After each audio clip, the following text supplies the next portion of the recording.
आज आम्ही सप्तशृंगी आणि शनी शिंगणापूरला जाणार होतो, कारण की कालच त्र्यंबकेश्वर आणि शिर्डीला जाऊन आलो होतो. मग तिकडे गेल्यावर तेल आणि तीळ वाहिलं शनी शिंगणापूरला आणि मग तिथून मग आम्ही सप्तशृंगीला निघालो. मग सप्तशृंगीला गेल्यावर हा बघा, हा बाहेरचा व्ह्यू असा काही दिसत होता. एकदम डोंगरामध्ये वसलेलं मंदिर आहे हे.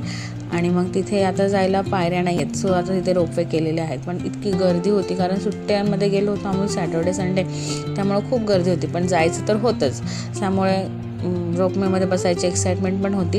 आणि मग शेवटी मग वेट करत करत मग शेवटी आमचा फायनली नंबर आला आणि मग आम्ही बसलो.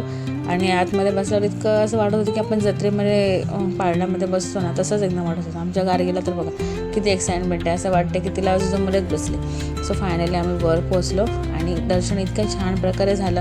इतकी गर्दी असून सुद्धा अजिबात धक्काबुक्की नाही, काही नाही, एकदम मस्त छान दर्शन झालं.